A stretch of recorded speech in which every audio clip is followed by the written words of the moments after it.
திரைப்பட பொழுது.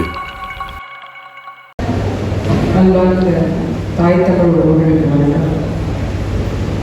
தலைவர் பிறந்த நாள், தமிழர் தலை நிமிர்ந்த நாள் என்று மேலகு 70 அவருடைய 70வது பிறந்த நாள் விழா நாம் தமிழர் கட்சி மூலமாக சென்னை நடுவன் நடத்தி கொண்டிருக்கக்கூடிய அனைத்து உறவுகளுக்கும் வாழ்த்துக்களும் வழங்கப்படுகிறது. தமிழர் மரபில் பிறந்த நாளை கொண்டாடுகின்ற வழக்கம் என்பது இல்லை. ஆனால் சிலருக்கான பிறந்த நாள் ஏன் கொண்டாடப்பட வேண்டும் என்றால்,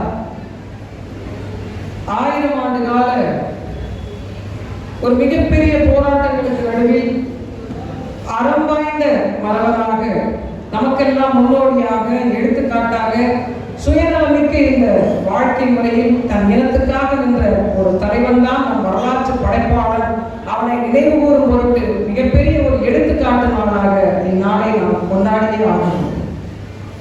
அப்படித்தான் சிலருடைய பிறந்த நாட்கள் வரலாற்று சிறப்புமிக்க நாட்களாக அமைகிறது. உண்மையிலேயே நமக்கு ஒரு பெருத்த பெருமை கொண்ட மக்களாக நாம் இருக்க வேண்டும்.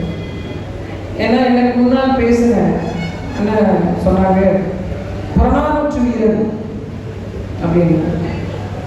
புறநானூற்று வீரன் என்கிற ஒரு கதாபாத்திரம் வச்சுக்கோங்க. ஒரு வீரன் எப்படி இருக்க வேண்டும் என்ற செயல்பாடுகளை நாம் புத்தகத்தில் படிச்சிருக்கோம். புறநானூறு படித்தவர்களுக்கு பாட புத்தகத்தில் இருக்கும், புத்தகத்தில் சொல்லப்பட்டது. உண்மையிலேயே ஒரு தமிழன் அறம் வாய்ந்தவனாக போற்றப்படுவது, சண்டை நடக்கிற காலத்திலும் கூட அவன் அறம் வாய்ந்தவனாக இருந்தான் என்பதை பறைசாற்றும் விதமாகத்தான் ஒரு புறநானூற்று வீரனை குறிப்பிட்டிருந்தார்.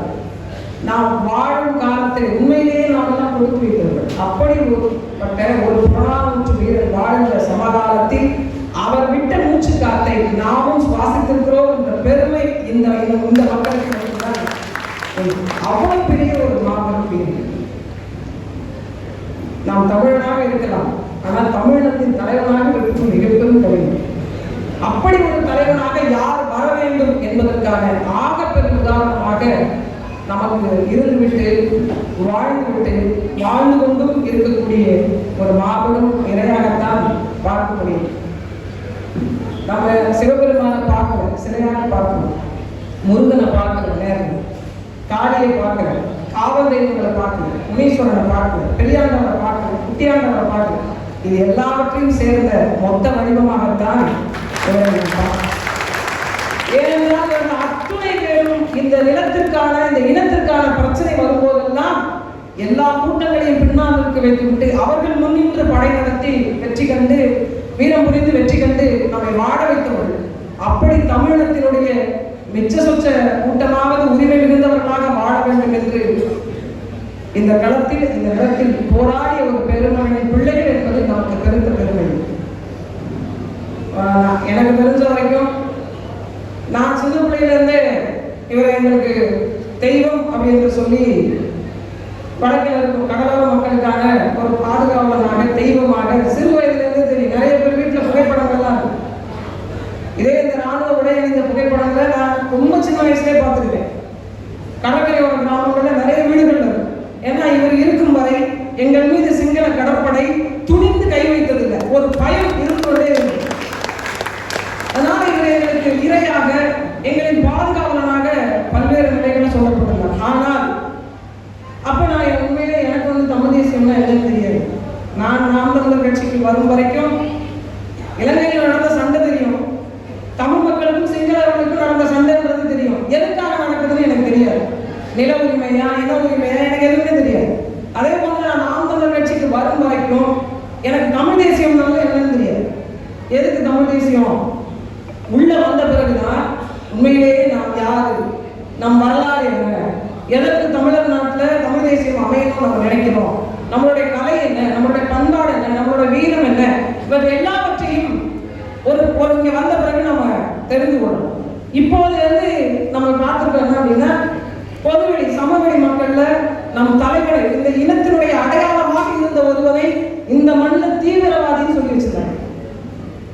சிந்திச்சு பாருங்க, என் தலைவன் எனக்கு தீவிரவாதியாக மாறி போனார். அப்படித்தான் வரலாறு நம்மிடமிருந்து மறைக்கப்பட்டது.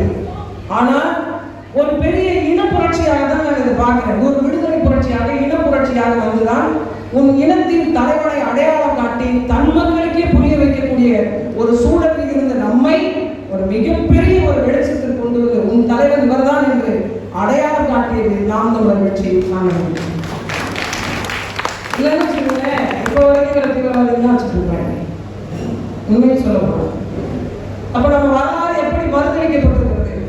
ஏன் மறுதளிக்கப்பட்டது? எதற்கு நம் இனத்துல இவ்வளவு பெரிய கூறுகள், இவ்வளவு பெரிய இடைவெளிகள், இவ்வளவு பெரிய விரிசல்கள் இருந்தது? காரணம் என்ன அப்படின்னு கேட்டோம் அப்படின்னா, தன்னை அறியாததுதான், நம் வரலாற்றை தெரிந்து கொள்ளாததுதான் இங்க மிகப்பெரும் பிரச்சனை. இப்ப என் பாட்டன் எவ்வளவு வீரமிக்கவன் எனக்கு தெரியல அப்படின்னா என் பிள்ளைக்கு நான் அதை எப்படி கடத்துவேன்?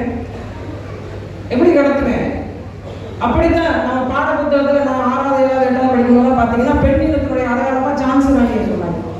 எனக்கு அப்போ வரைக்கும் வேறு நாச்சியார் தான் அவங்களோட முன்னோடி அப்படிங்கிறது தெரியும், உண்மையிலே தெரியும்.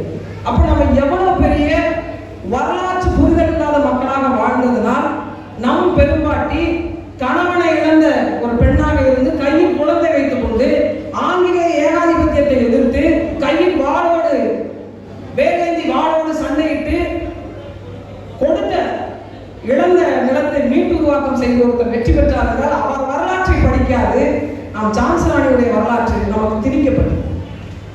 அப்ப இதெல்லாம் தெரியணும்னா நமக்கு முதல்ல வரலாறு தெரியணும், முதல்ல நீ யாருன்னு தெரியணும், தமிழன்னா யாருன்னு தெரியணும், உனக்கு என்ன மாநிலம் தெரியணும், உனக்கு என்ன அறம் தெரியும்.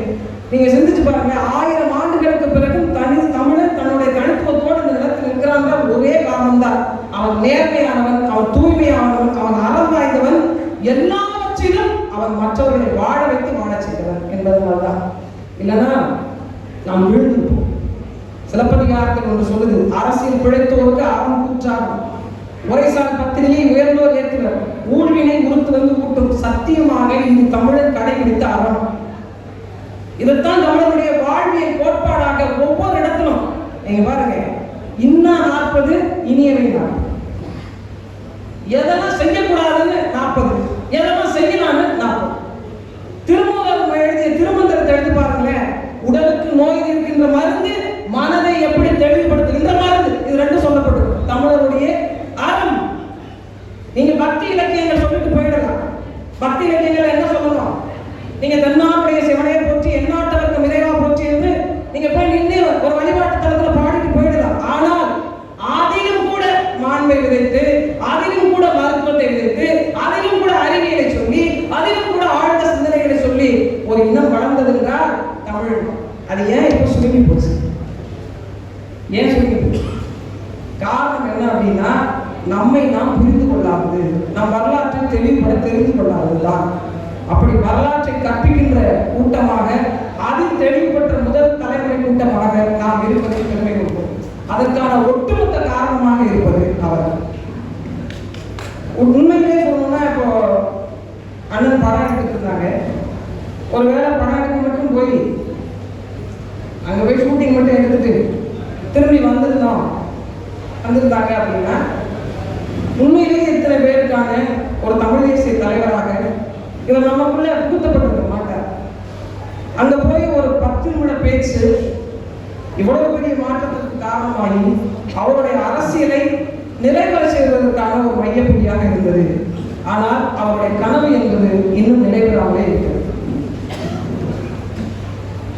ஆயுத போராட்டம் கைவிடப்பட்டது, அரசியல் போராட்டம் தொடர்ந்து கொண்டிருக்கிறது. ஆனாலும் அவருடைய எண்ணங்கள், அவருடைய கோட்பாடுகள், அவர் எதற்காக இந்த களத்தில் நின்று சண்டை செய்தாரோ அது இன்னும் நிறைவேற்றப்படாமலே இருக்கிறது.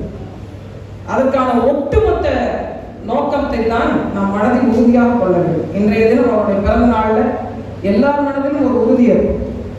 எது வந்த போதும் துணிவுடன் எதிர்கொண்டு அவருடைய நம்பிக்கையை, அவர் என்ன நோக்கத்திற்காக நின்றாரோ அந்த நோக்கத்தை, அந்த இலக்கை அடைவதற்கு ஒரு சின்ன துரும்பாவது நாம் இருக்க வேண்டும் என்று தனக்கான சுயநல அரசியலை கைவிட்டு தனக்கான வாழ்வில் அவர் தான் நினைச்சதுன்னு வச்சுக்கலாம். என் உள்ள, என் குட்டி, என்னோட சொத்து, என்னோட அடுத்த தலைமுறை அப்படின்னு அவர் யோசிச்சிருந்தார் அப்படின்னா களத்துல நின்று சண்டை செய்திருக்க வேண்டிய அவசியமே இல்லை.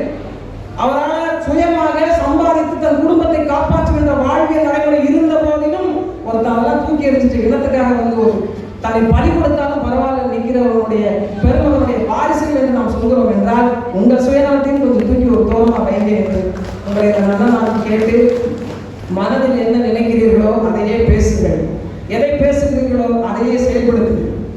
இல்லை என்றால் அவருடைய பிள்ளைகள் என்று சொல்லிக் கொள்வதற்கு அர்த்தமே. நாளை களத்தில் உறுதியாக நிற்போம். அவருடைய நோக்கத்தை வென்றெடுத்து அவருக்கு பரிசாக, இன்னும் சொல்ல போனால் அவருடைய பிறந்த நாள், வாழ்ந்த நாள், அந்த நோக்கத்திற்கான சண்டையிட்ட நாள், அவருடைய உழைப்பிற்கும் ஈகத்திற்கும் தியாகத்திற்கும் கொடுக்கின்ற பரிசாக ஒரு பெரிய இன விடுதலை உருவாக்கி தருவதற்கான ஆயத்த பிள்ளைகளாக நாம் அமைவோம். ஒட்டுமொத்தமாக ஒன்றிணைந்து செயல்படுவோம். ஏனெனில் நாம் தமிழர்கள். நன்றி, வணக்கம். மாநில கொள்கை பரப்பு செயலாளர் சாட்டை துணை